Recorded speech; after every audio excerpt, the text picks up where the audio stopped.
Welcome to the Effortless Mindfulness Podcast. I'm Loch Kelly, and this is a show about awakening to the deepest dimensions of who we are. Today's episode will help us inquire into the primary shift of both awakening and of adult human development, the shift from our current identity as a small self to our authentic self.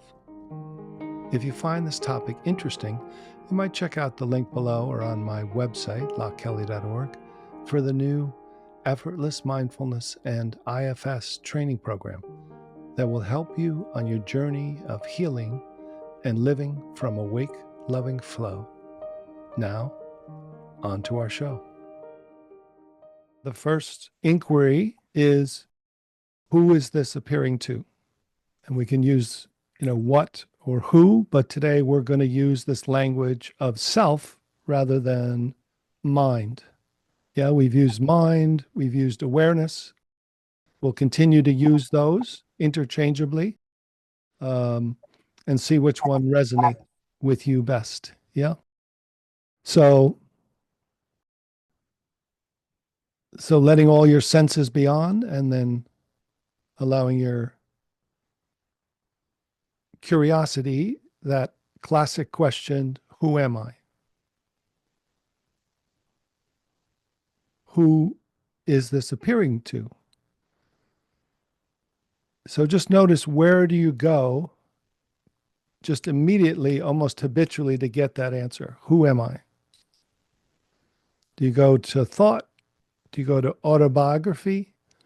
Do you go to the kind of felt sense of everyday mind or ego consciousness, or this feeling of me that's the kind of default feeling? So just to notice that usually this first common sense of self or ego with a small s is where we'll start, right? So wherever you start, wherever you feel is me, is where we'll start. That's the door. And then we'll just explore about using the method. So this sense of self is usually a small self or an ego center or self center. And we're going to learn today to unblend, to recognize, to disidentify or unhook, and then look back and then connect back to this, which is here. Yeah. So, but we always have in this approach that the method is the goal. So immediately, even though we start with what we feel and what's the common sense of being in a part or in a single sense of me or a mini me, we want to uncover and discover the sense of self with a capital S, or true nature, or nature mind, or that can be aware of the small self as a part. Yeah. So I thought I would just put up this little map. We're going to look at the levels of self, particularly using this IFS version of the levels of self, experiencing the everyday mind, and then shifting into the subtle mind, which is either a mindful witness or dropping into your body, and regarding thinking as just one of the senses. So you begin to feel your body from within, or you step out into a mindful witness, and then the awake aware mind, which was this pure awareness, the unity mind, which is awareness, now comes back to include everything. And heart mind is when there's a sense of safety and love and ability to flow. And so the same language of the 5 levels of self is the first level of self is our common everyday way of understanding self is small self, or our ego view, as if I am a personality and I'm looking out of my eyes. Then the subtle mind is either a parts-based mind where we start to realize, oh, we're not just one. We have this subtle body where there's different parts, and there's even self-like parts, or a kind of mindful witness view of parts. Yeah. So we start to feel that we're not just a single self, but we have parts just like we have hand, we have a critic, we have a part of us that feels worried, and then another part that feels excited, another part that feels calm, all at the same time. Yeah. And then self essence is the description of this pure awareness that is described as Turiya in Hindu or Advaita, pure awareness. But we don't stop there. We come to the self energy, which is the connection and the arising from this feeling of uh, pure essence of who we are. The ground arises and it has the same taste of awareness and aliveness, and has starts to have qualities of compassion, curiosity, connection. And then self-leadership is this awake loving flow, or this heart mind, the ability to to live that includes all the other levels.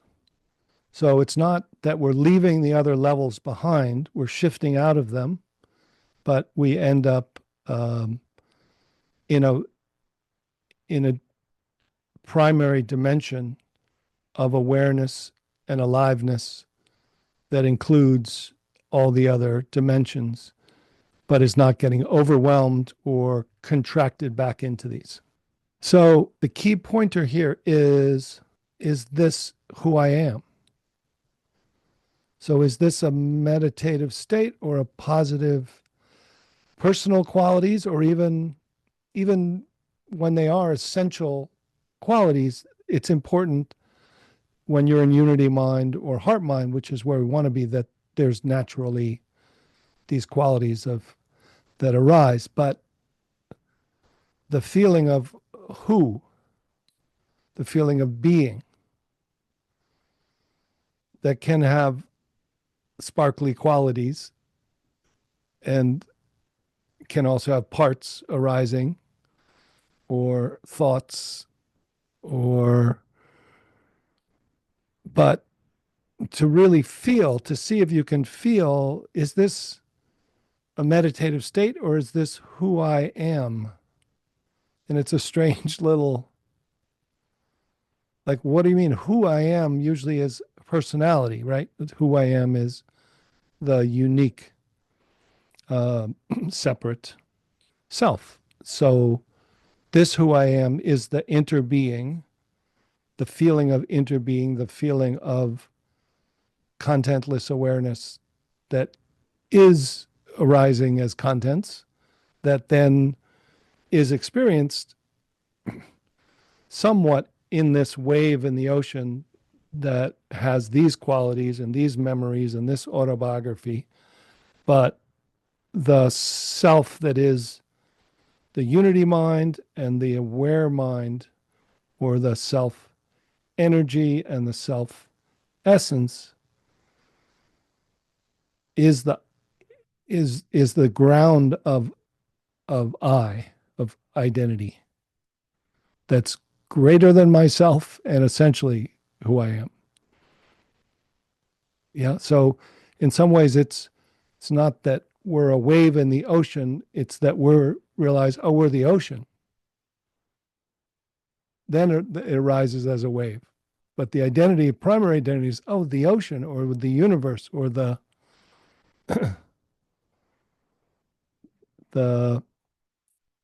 quantum field arising as waves and particles that then comes into form. And then within the form, there are these parts that become personality parts and functional parts. And this creature begins to interact on a relative level. And that's all good: physical level, emotional level, relational level, um, creative level, work level, you know, All of that is the stuff of the individual human part of the identity. So even our whole person with a name is part of ourself. Is the This is the part, and within this there are parts, but the self, this is part of ourself, but not all of ourself. So it's not an illusion, right? So this, we're trying to resolve this, I am an ego that's trying to be a healthy ego, and then going to, dissolve it in meditation. I realize, oh, wait a minute, that center of who I am, the autobiographical self, it's just thoughts coming and going. There's nothing there. It's not solid. It's changing contents. And then, oh, there is no self.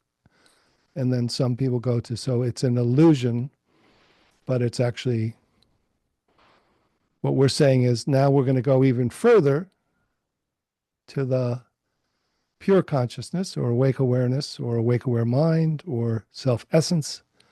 And then this unity mind is where people were speaking from. Those qualities are coming from this dancing form of recognizing self, and then it'll start to come into pleasant, unpleasant, and functional autobiography and parts that need to be tended to from this. So the key is to know this self that is the pure consciousness as that sky, but really you've got to be at least the ocean and the same taste of self energy or unity mind to be able to step off of a cushion or a meditative state and start to interact with others and live this life open eyed. Can we shift to that self that has capacity to be with pleasant and unpleasant and parts that are that don't have to be dealt with if they arise, but do have to be dealt with in a way that over time need to, have can be unburdened from their strong need to keep coming up because they want to be heard, they want to be included, they want to be, they think they're us, and they think there's danger, So, so once we work with them, we include them, we find our way home first, and then have the capacity to be with these other parts of ourselves that aren't just illusion or don't need to be always spiritually zapped away, but they don't also need in the psychological underpass. Just because a part arises doesn't mean, oh, I guess I have to work with that part right now in the middle of this meeting I'm having. Like, oh, well, part's up, so I'm so compassionate toward it. I'll start to work with it. Excuse me, what are you, oh, I was giving a talk, right? So there's this kindergarten class that can be the self will get to know what has been exiled. So it's not just exile, but it's not all like bring them all up and work with them. If they show up, then that's the time to work with the parts. It's a dance. It's a learning to unblend and come back to unburden when the time is right, and to communicate about that and to do it in a setting that's safest and most supported. Find a comfortable way of sitting and open eyes or closed eyes, whatever you like. And I'm just going to be the one who's asking the questions. And, if we were sitting with each other, you would say it out loud. You can certainly say it out loud or just say it to yourself. When I ask you a question like, are you aware of a part of you that's trying to understand these words? So you could start, I could start with, are you trying to understand what I'm saying? Yes. Okay. Now, are you aware that there's a part of you that's trying to understand these words? So then you have to find a little space. Yeah. So that's how we're going to proceed. All right. So are you aware of trying to understand these words and do this glimpse practice? So are you aware that there's a part of you that's trying to understand these words? And you can be aware of this as a part.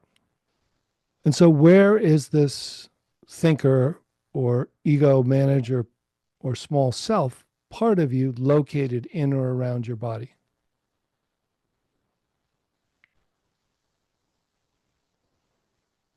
And what is the felt sense of the location, the size, and the energetic felt sense of this part? What is its boundary?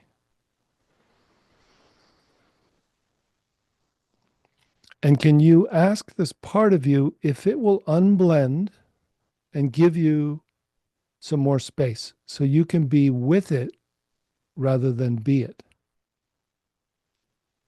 So just see if this part will give you a little space so you can even more clearly be with it rather than be it.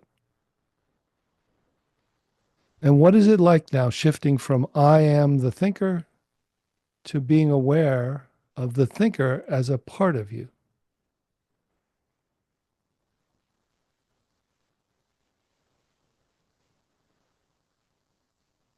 And can you thank this part for all of its hard work, for trying to help, trying to make you safe? How do you feel toward this part?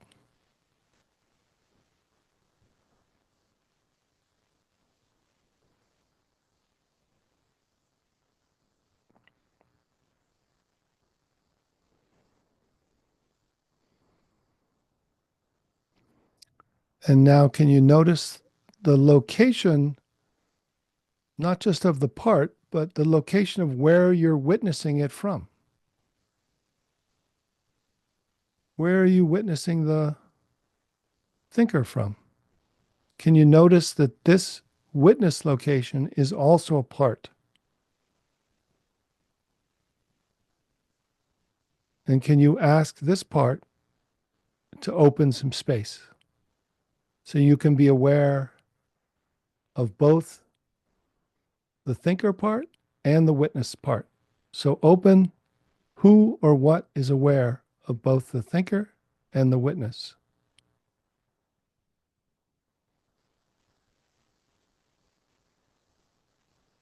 And just notice this feeling of this open view.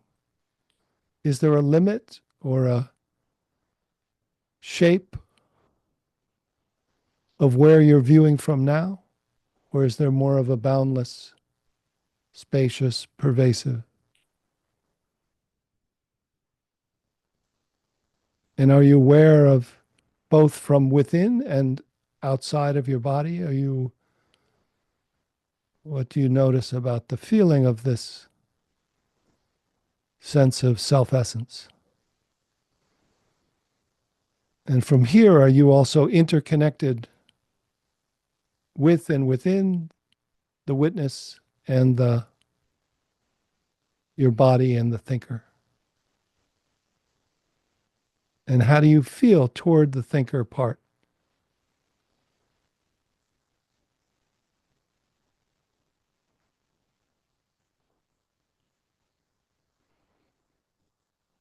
And can you thank this part now for all its hard work and let it know you appreciate it, trying to keep you safe, and for all the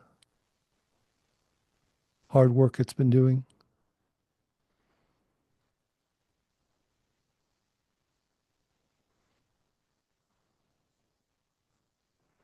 And ask this part, now that you're listening to it and dialoguing with it, what have you feared would happen if you were not the manager?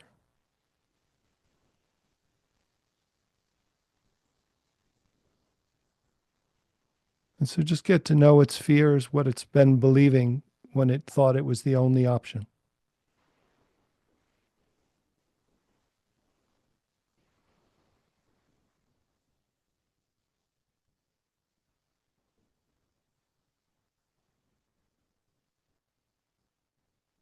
And now ask this part, what would you want to do now if you could safely change roles and trust that you didn't have to be the center any longer, but could be part of the team?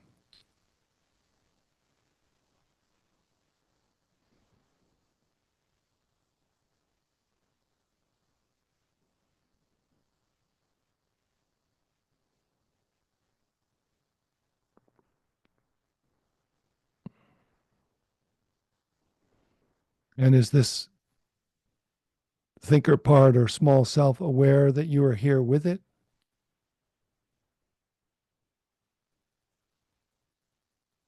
And that you have qualities of clarity and wisdom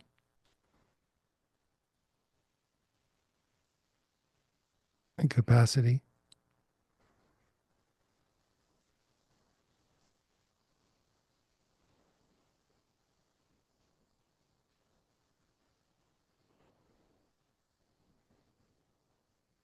And what is it like being with this part that has worked so hard to be me? Do you feel connected without being blended with it?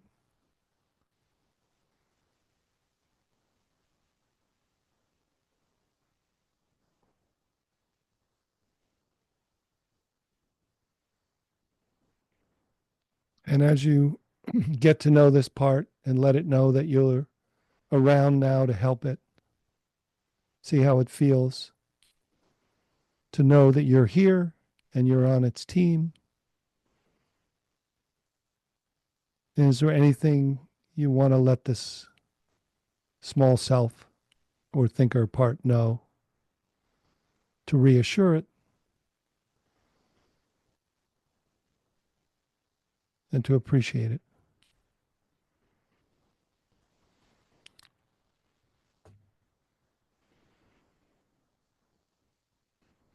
And so feel what it's like to be yourself with this part that felt like it was me for so long. And feel how you can really appreciate this part, not that you have to fight it or dissolve it or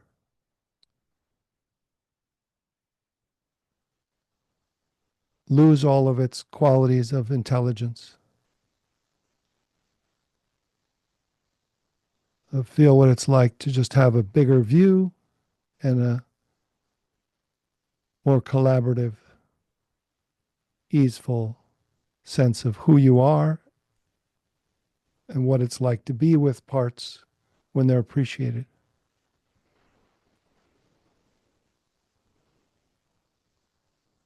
And so, again, thank this parts and any other parts that may have arisen or may show up now.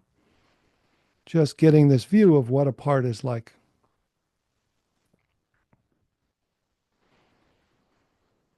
And what it's like to be yourself, your essential self, your self energy, this compassion toward this part, and your self leadership to be able to talk and walk and collaborate with this smart part that has information when you need it, but also to know that a lot of information is available within your body, within your brain, within your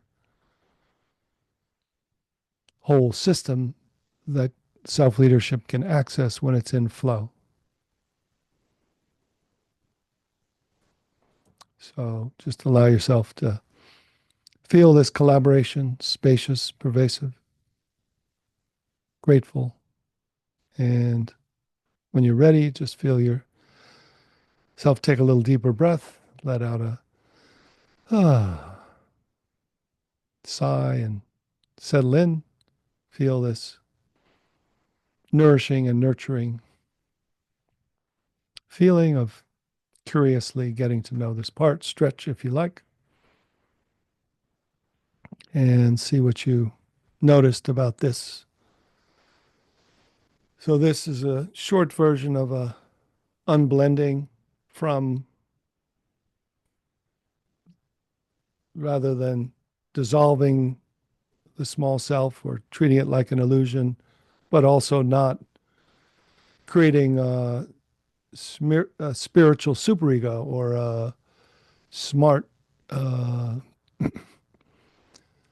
small self that's trying to become liberated, but really see what the limits and the capacity and the that this which we've taken to be us is what's it like when this is apart, and when we have this access to something greater that is friendly toward this part. I hope you enjoyed today's show. And if you did, we don't ask for donations, but we would love it if you would donate a bit of your time and give us a rating and write a review. If you want to explore today's topic in more depth, shift from small self to authentic self, please check out the Effortless Mindfulness and IFS training program from the link below or on my website, lochkelly.org. So until we meet again, enjoy.